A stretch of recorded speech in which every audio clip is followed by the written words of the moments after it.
pequeña oración y ya arrancamos. Gracias, Señor. Gracias, Padre, por este tiempo. Gracias, Padre, porque vos trajiste hoy a tu iglesia a cada uno de mis hermanos. Señor, no solo para venir a un culto más, sino para adorarte, para reconocer que vos sos el Señor, para reconocer que la Navidad sin vos no es Navidad, Señor. Te damos gracias por este tiempo. Espíritu Santo, muévete con poder y autoridad en este lugar, Señor, y habla el corazón de cada uno de nosotros. En tu nombre, amén. Bien, vamos a arrancar. Quiero que vayamos al versículo que está en Juan 3:16. Creo que alguno lo conoce, ¿no? Porque tanto amó Dios al mundo que dio a su único Hijo para que todo en el que en Él cree no se pierda y tenga vida eterna. Y ustedes me dirán, Luciana, pero es el mensaje de Navidad, ¿no? ¿Por qué no te vas a Mateo, a Lucas? Ya vamos a ir a eso. Les recuerdo que con estas palabras, este mensaje, este versículo, está inmerso en una charla de Jesús con Nicodemo. Nicodemo era un judío, líder, alguien importante en la sinagoga, y él había dispuesto su corazón. En la reunión de hoy vamos a hablar de corazones dispuestos. ¿Tu corazón está dispuesto hoy, iglesia? ¿Están todos acá? ¿Estamos acá? Amén. Y el Señor le está contando a Nicodemo por qué vino, porque está hablando de Él, de que Dios envió a su único Hijo. ¿Para qué? Para salvación, para que no se pierda y tengan vida eterna. Y quiero que vayamos a hacer un poquito de contexto en el día de hoy, para entender en qué momento es que llega tu Salvador, mi Salvador, en qué momento de la historia Jesús viene. ¿Recuerdan en el Antiguo Testamento? El Señor hablaba por medio de los profetas. Hablaba por medio de los profetas y dirigía a su pueblo, los exhortaba, les pedía que pudieran seguir adorando, que fueran valientes, que fueran obedientes. Y sin embargo el pueblo endureció su corazón. Hubo muchas pruebas que no pasaron. Hubo muchas pruebas en las que muchos abandonaron. Hubo muchas pruebas en las que fueron y adoraron a otros dioses. Y a partir de cierto momento, la palabra dice que en el último libro hay una profecía, que en realidad que hay una palabra de Dios para su pueblo por medio de profetas, es en el libro de Malaquías. Y después comienza un periodo al que le llaman el periodo del silencio. De 400 años, dicen los historiadores y los teólogos, de 400 años, que en realidad lo que menos hubo fue silencio a nivel social, político, histórico. Pero sí el Señor no habló por medio de los profetas. En ese contexto de historia es que empezamos a hablar de esta venida de nuestro Salvador. En ese contexto es que se llama el periodo intertestamentario, una palabra ahí para hacer un trabalengua.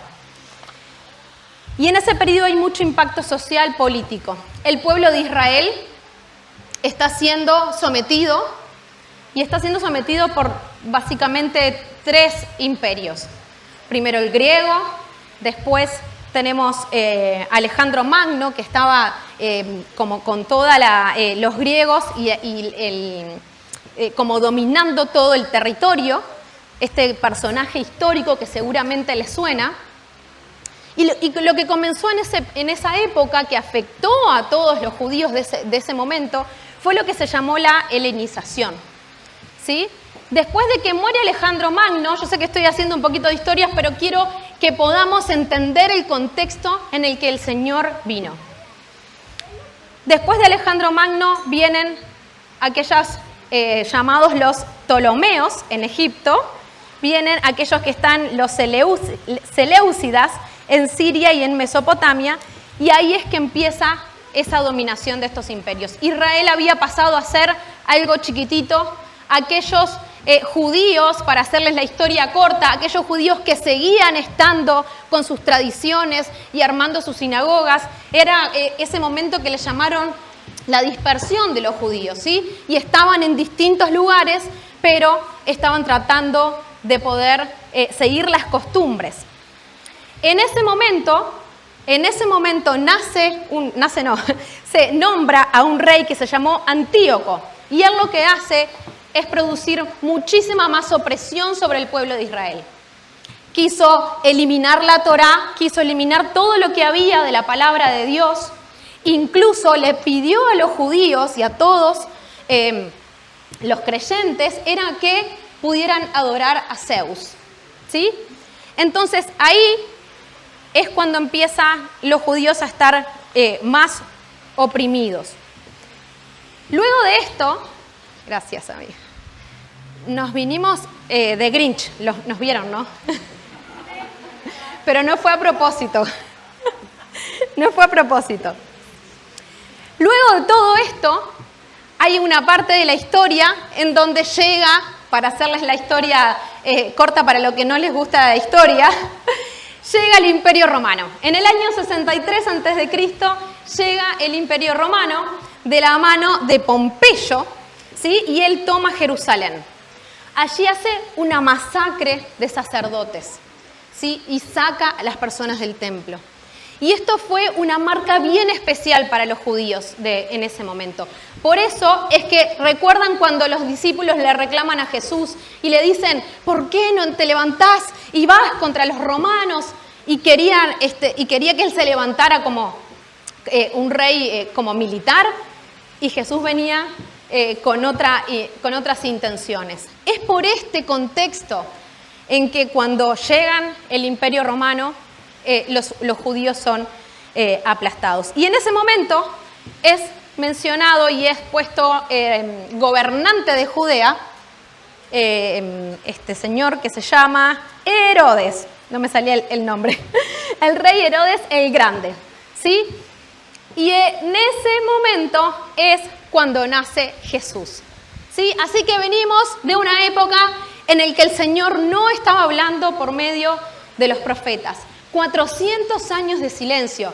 No es que, ay, Señor, contestame esta oración, te animás, no sé, está bien, puedo esperar un mes, un año. No, 400 años de silencio que el Señor no se manifestó por medio de los profetas. Y además, el pueblo judío siendo aplastado política, social y por lo tanto religiosamente, porque muchos decidieron adorar a otros dioses e ir hacia los dioses griegos, hacia los dioses de los sirios. Y ahí sí viene nuestra historia de Jesús, porque él nace en el periodo en el que está Herodes el Grande como gobernador de Judea. Y dice Mateo 1, 18 al 25, el nacimiento de Jesús fue así. Su madre María estaba comprometida para casarse con José, pero antes de unirse a él, resultó que estaba embarazada por el poder del Espíritu Santo.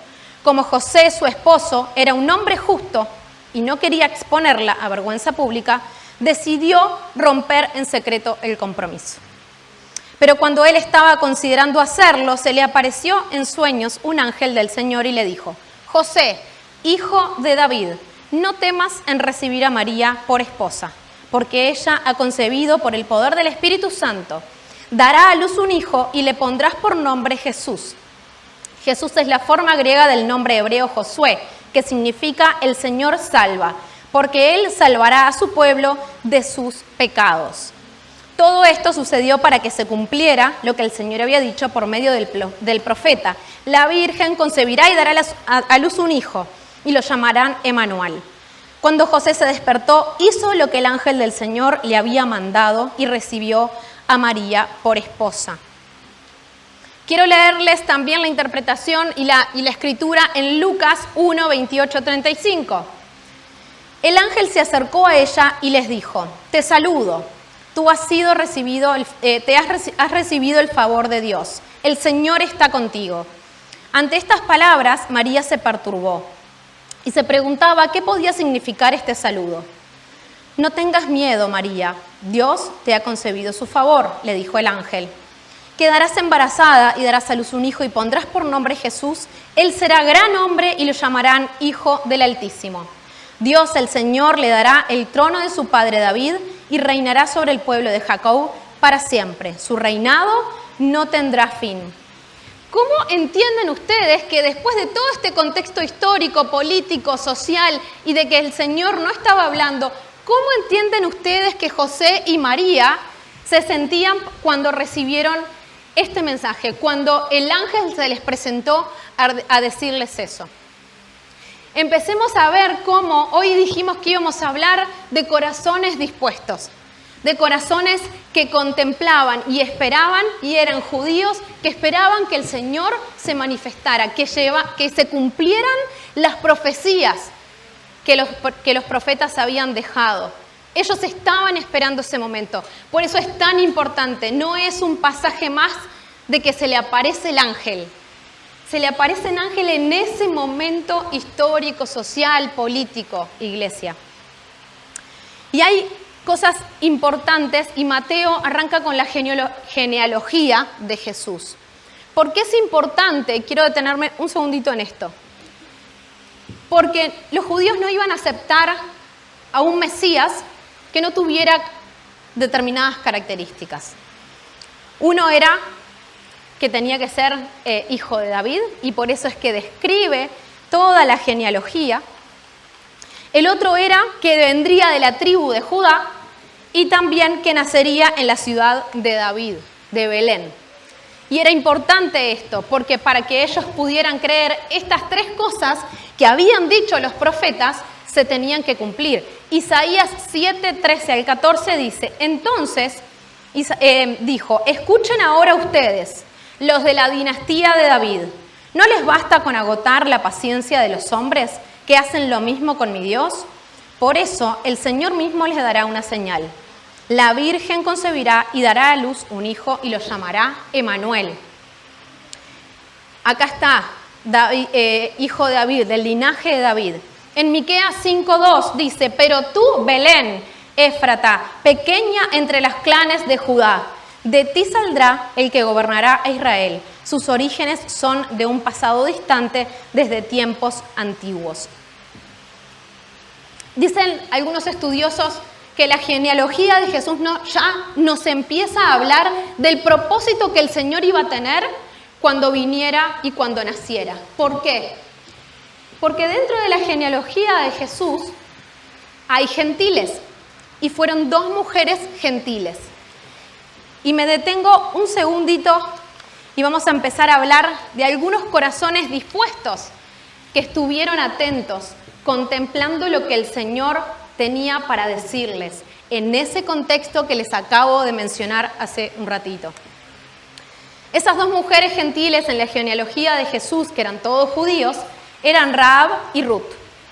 Rahab había sido la prostituta, recuerdan, para los que conocen la historia, que había escondido a los espías en Jericó, ¿sí? Antes del ataque de Israel. Ella los escondió y ella y su familia se salvaron. Pero Rahab estuvo dispuesta a poder contemplar, a poder aceptar, a tener un corazón dispuesto a que el Señor pudiera hablarle. La otra fue Ruth, era una mujer moabita que enviudó, todos recuerdan y saben lo que es la historia de Ruth.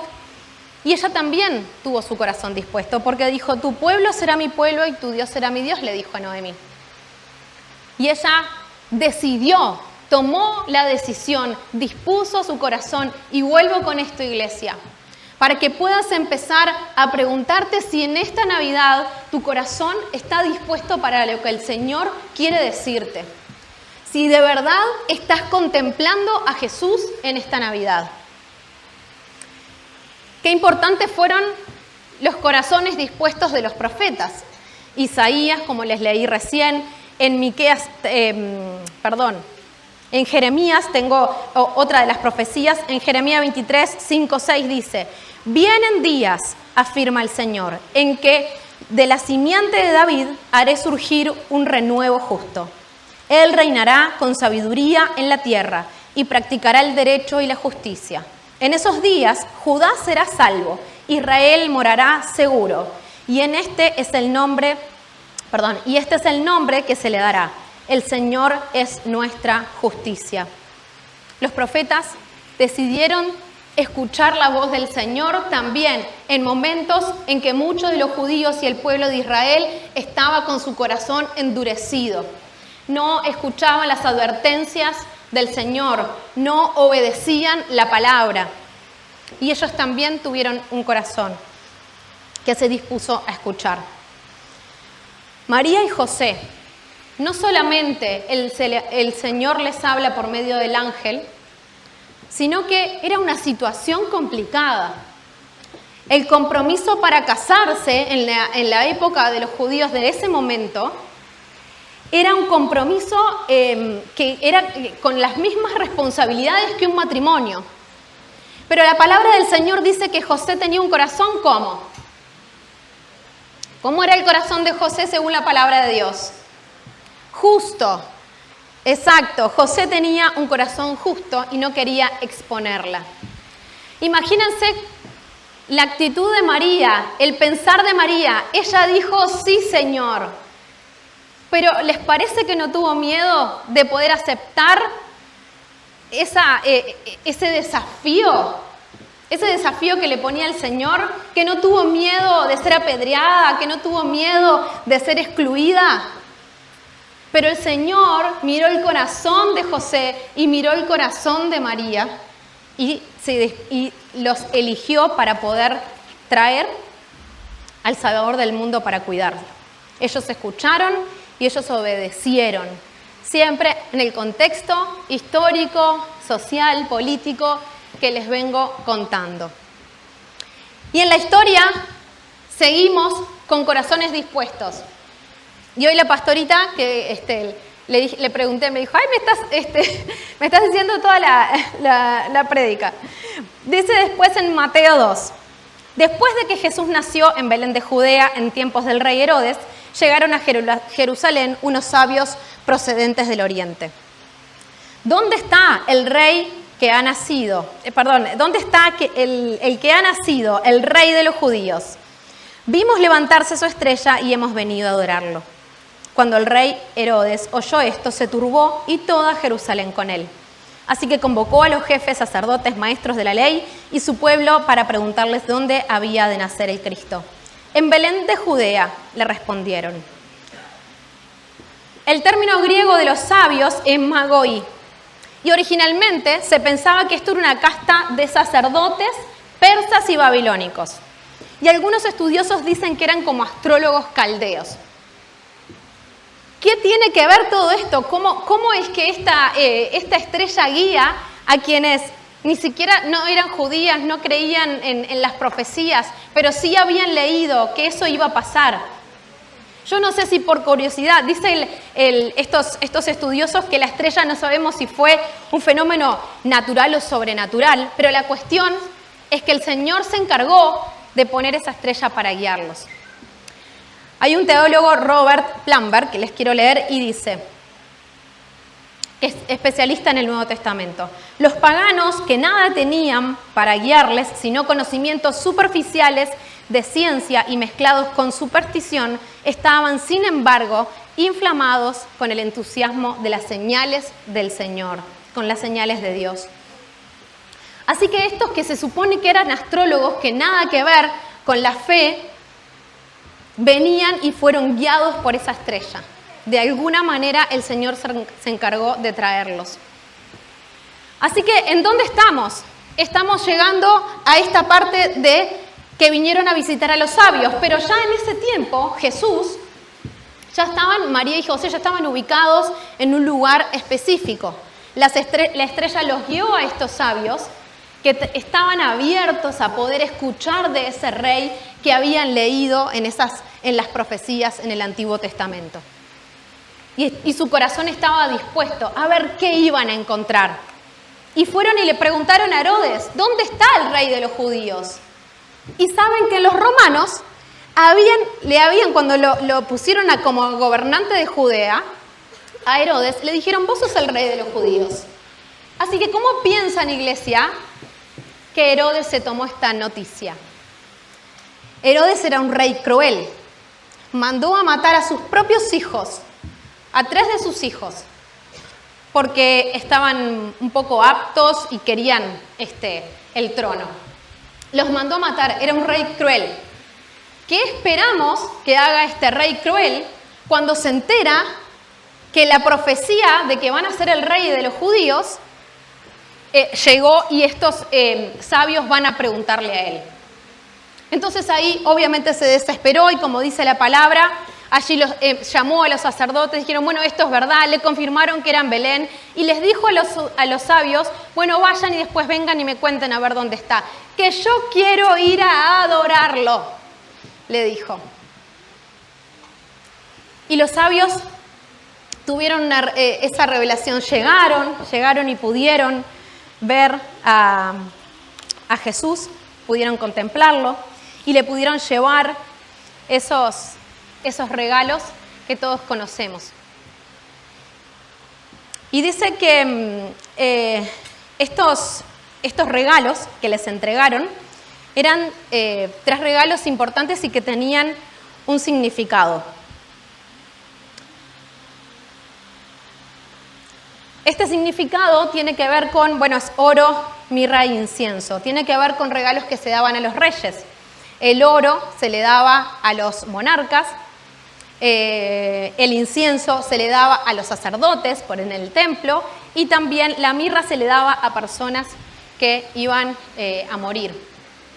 Y dicen los estudiosos que estos 3 regalos tenían ese propósito de mostrar, y la llegada de estos sabios tenían ese propósito de mostrar a aquellos gentiles, aquellas personas que no creían en el Señor, iban a venir a adorarle, iban a ser transformados por el Señor, por Jesús. Y esto era dicen que es la representación. Estos no se dicen las cantidades, simplemente se muestra como una historia en la que ponemos 3 reyes magos por los 3 regalos, pero en realidad la palabra no dice que hayan sido 3 o esa cantidad. Así que, iglesia, tenemos corazones dispuestos, hasta de personas incluso que no creían del todo en el Señor. Tenemos corazones dispuestos de María y José, tenemos corazones dispuestos de los sabios, tenemos corazones dispuestos de los profetas que fueron y escucharon la voz del Señor. ¿Recuerdan la historia con la que iniciamos? Jesús le dice a Nicodemo que Dios envió a su único Hijo para que todas las personas que creamos en Él seamos salvos, tengamos vida eterna. Y esta Navidad, iglesia, quiero preguntarte si hoy vos tenés ese corazón dispuesto. Quiero que cierres tus ojos. Cerremos nuestros ojos en este momento. Cuando cerramos nuestros ojos, iglesia, ¿qué estamos contemplando hoy? ¿Nos estamos acordando de aquel regalo de que nos olvidamos? ¿De la cena para la Navidad? ¿Estás contemplando que tenés que ir hasta el súper y los mandados que tenés para hacer después de hoy? ¿Qué está contemplando tu corazón, iglesia? Y hoy quiero que en esa contemplación de cerrar tus ojos puedas entender que la Navidad es la llegada de nuestro Salvador. Que hoy puedas preguntarte y revisar si hoy en tu casa la Navidad es una tradición de comer, de tomar algo, pero tu familia y tus amigos no conocen a Jesús, no saben el propósito de la Navidad. Hoy quiero que te preguntes, que nos preguntemos cuando cerramos nuestros ojos si estamos contemplando y si estamos teniendo un corazón que nos ayude a ver a Jesús en esta Navidad.